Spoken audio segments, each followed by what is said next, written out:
Hello everyone, and welcome to the Demise of Nations map making tutorial. In this video, I'll be showing you all the basics to creating your own map. So for starters, head over to Modding, Customize, and Editor. Select New, and download the latest template located here, and press Continue once you've done that.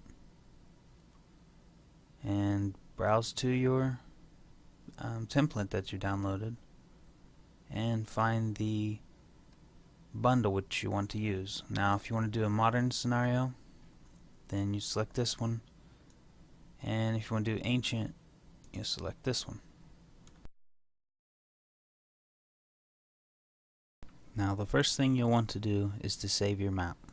Click Save As and name your map whatever you find suitable, and make sure you save often. And then I'm going to go to Format tab, Modify, and adjust the map size. I was originally going to go with 50 by 35, but I'm going to increase the height just a little.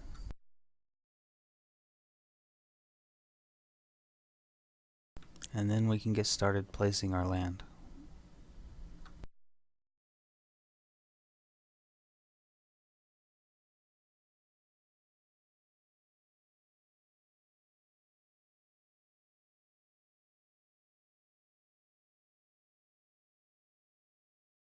Alright, so now that we have our terrain placed, let's head to the Scenery tab and start placing trees and hills and mountains.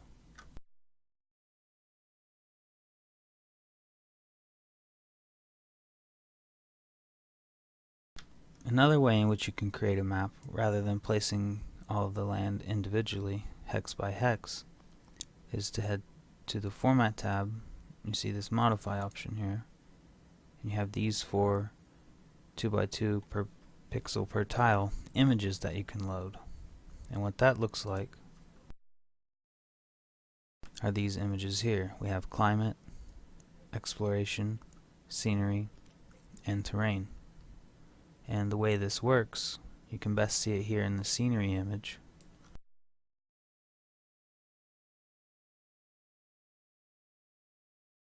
Each hex in the map is a 4x4 square, or my bad, it's a 2x2 square of pixels, so 4 pixels.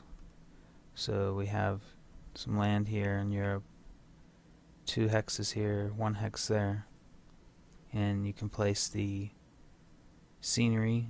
This is a scenery here. You can place your mountains, your trees, your rivers, everything you need. And on the terrain, this is where you have your different colored terrain and what that looks like when you load it.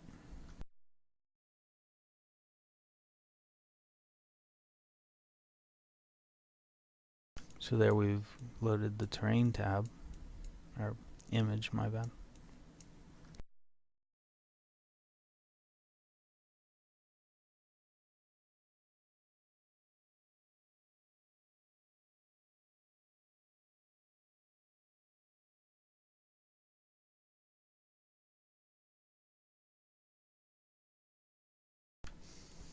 And there you have it.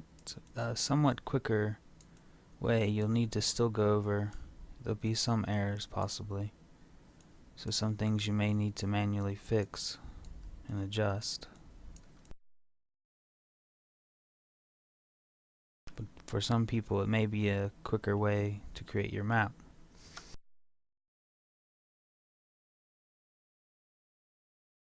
Now that we have our scenery done, next thing we'll do is create a scenario and start placing our towns across the map.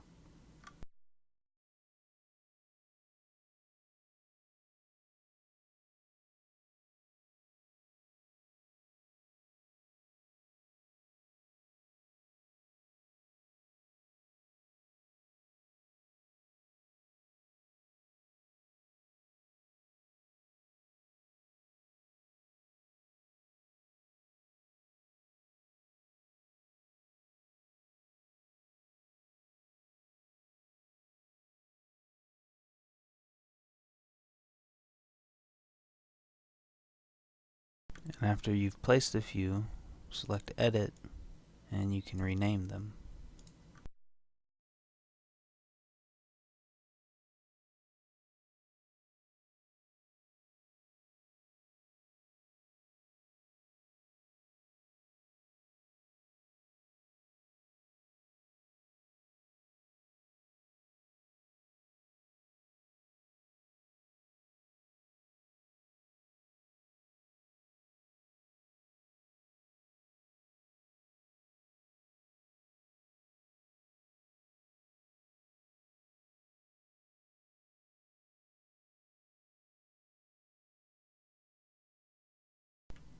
Now that we've placed some towns, let's go ahead and fix up our scenario here a bit.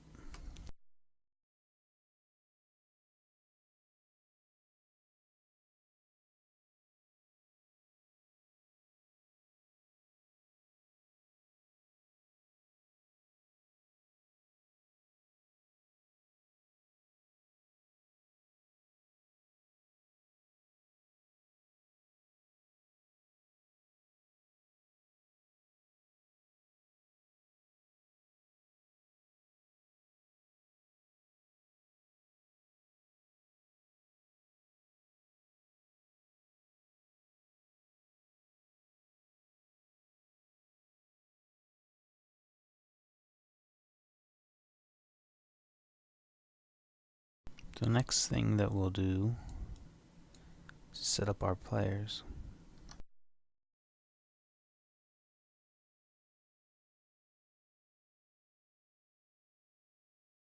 So for that, we need to go back to Common Template, Format, Setup, and Nations, and Add.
Now I don't actually have an icon for Crete, so I'll just find one to use temporarily.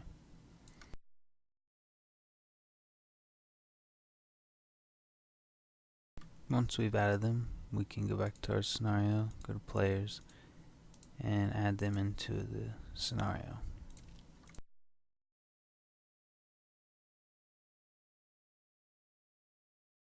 Then we can select them and place them on the map.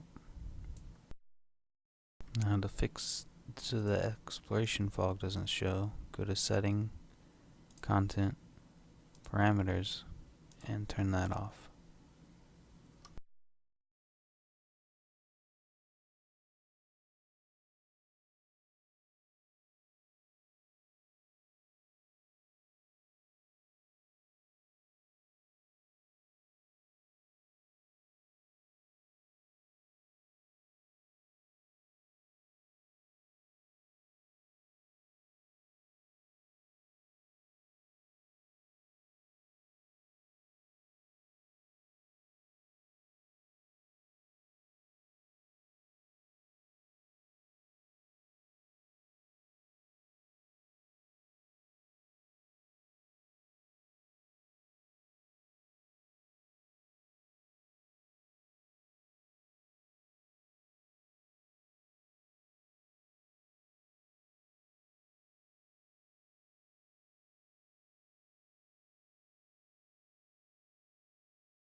Now the next thing to do is a little bit of balancing. We have some colors with these nations. It's too similar here, such as Thessaly here and the League of Corinth. So let's change Thessaly's color, and also let's change Molossa's color.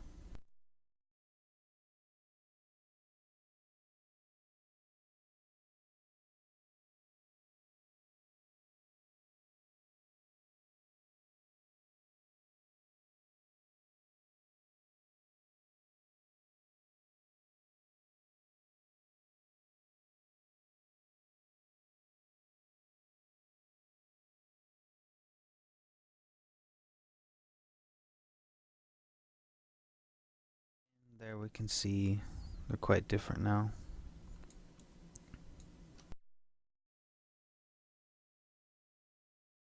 Now that that's done, we want to start adding some harbors around the world.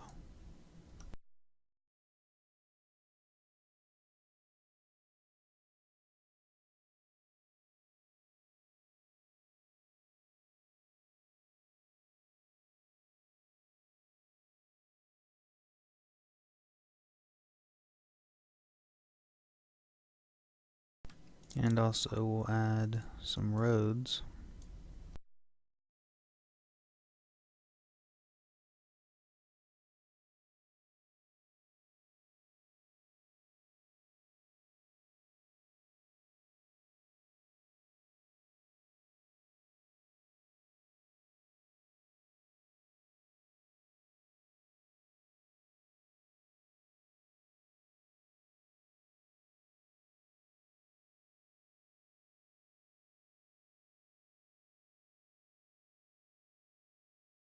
Now there's something I noticed I entirely forgot to do, which is to add some rivers to the map. Fortunately, we can still go back to common template, scenery, and river.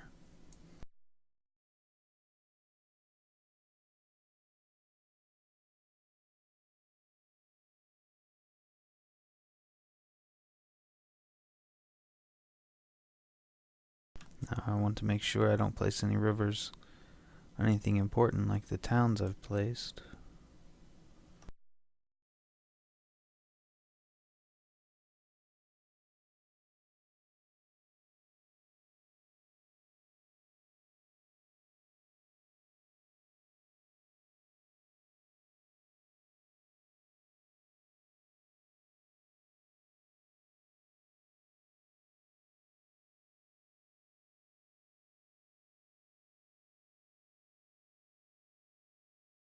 Alright, now that we have some rivers, we need to go back to our roads and place some bridges to fix where I split the roads off.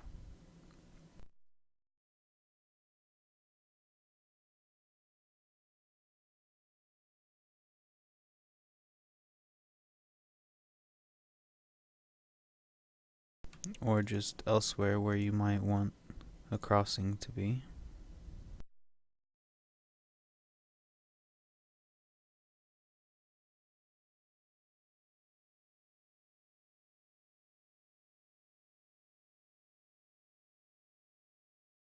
We'll also want to place these bridge construction objects on them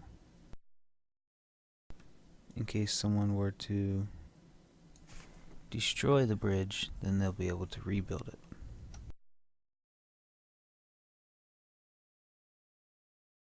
You can see it there.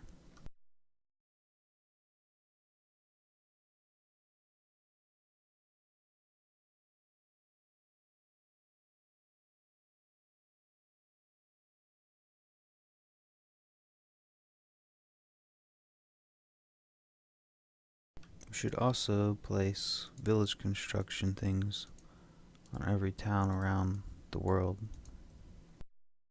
And likewise, we'll go back to do harbor construction.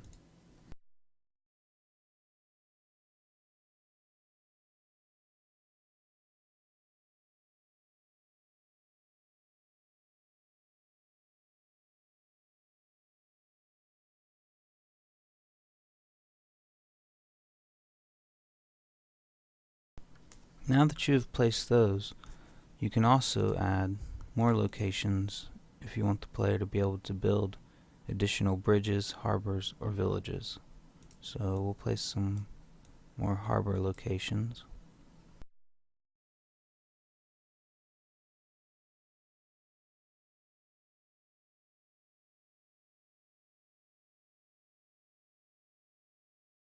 And for this particular scenario, I don't think I'll add any extra villages, so just some bridges.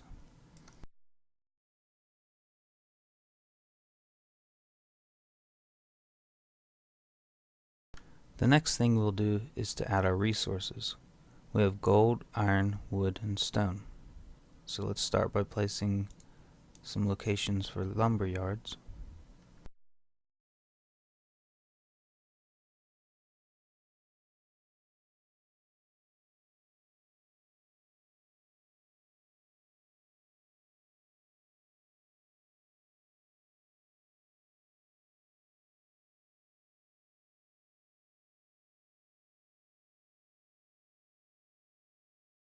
Now that we have the nature locations added, we'll go to Objects and place the actual mines, lumber yards, and quarries. Now you can leave some of them empty so that the player may build those upon them.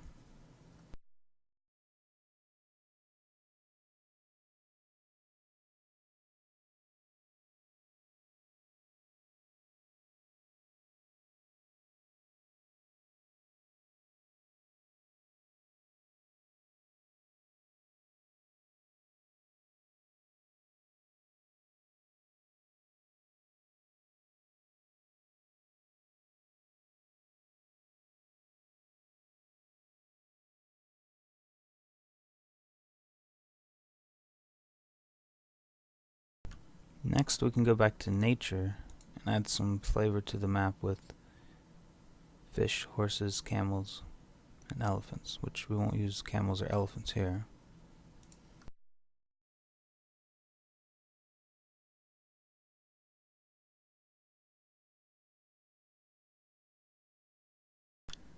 Another thing you'll want to make sure you've done is to set up the name and description for your map.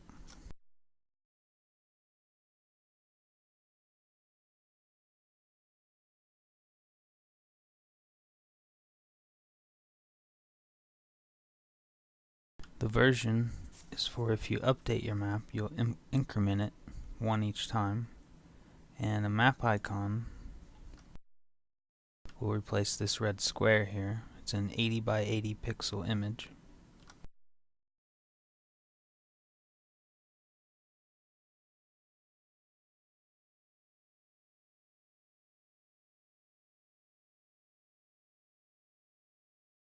Now that we have our resources placed, let's add some starting units for our nations. And we see here we only have peasants, mercenary swordsmen and archers, scouts, garrison for defending towns, and pagan priests, as well as some ships. So what we need to do is go back to Common Template, Format, Setup, and the Graphics Extra config there. Go back to your template folder. You can see some extra options we have here, such as Berbers, Germanic, Greek, which is one we want here, Persian,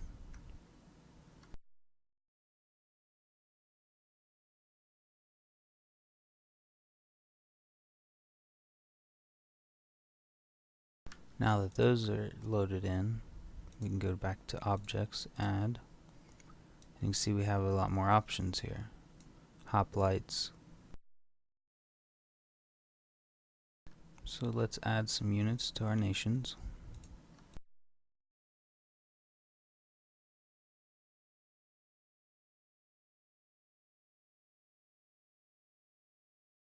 After we've added them, we can edit them, change the direction they're facing, and mark if they're the leader for that nation. This will apply an offensive buff to them.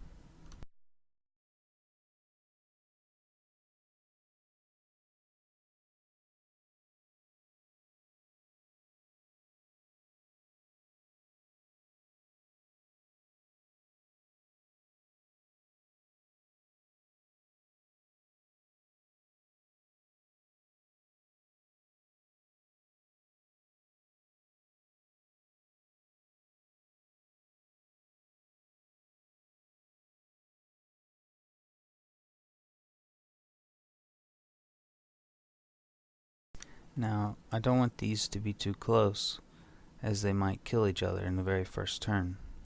So we'll delete this one and add him back in over here where he's more safe.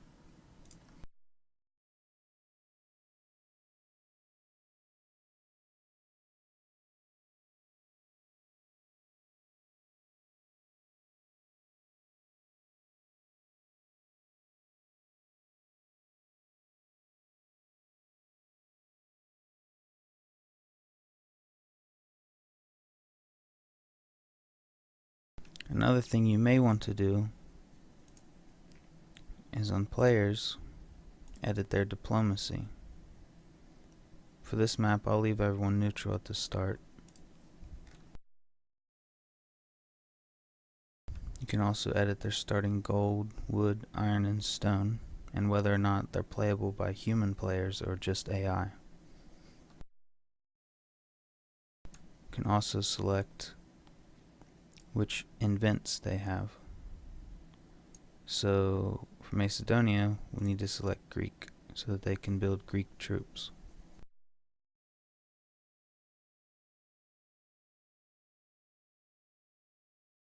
Now that we have our units added, we have our invents added, the map is pretty much done at this point. So let's do an AI runner and see who wins.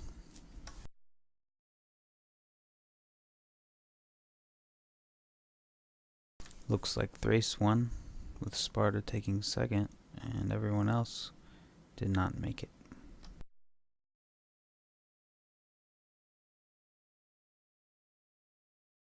So you can run that several times and get an idea of how to better balance. Now Thrace may have did good because I gave them an extra one of these strong units. So let's run it again and see if they're as lucky as the first time.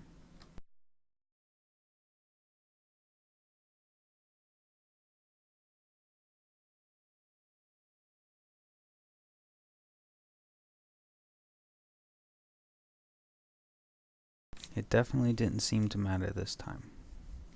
We have Sparta taking over all of Greece and more, and now Persia.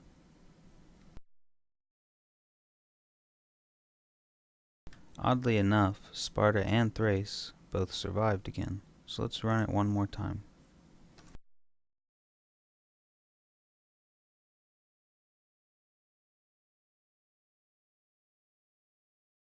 We have some different results this time. They were wiped out fairly early, and the League of Corinth, Thessaly, and Persia survived.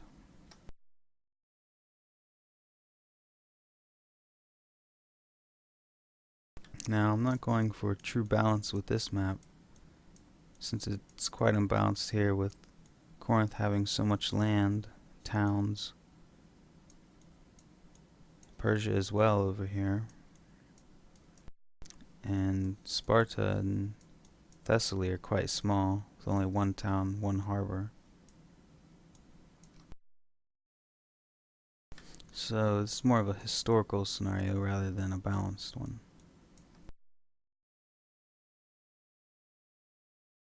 And for that, in setting content, we can mark the map if it's balanced or not. If it's balanced, then it can be used for rated play and gambling your in-game coins play. Otherwise, it's just for fun, because we don't want someone to start as Persia and just be able to dominate everyone each game, or Corinth.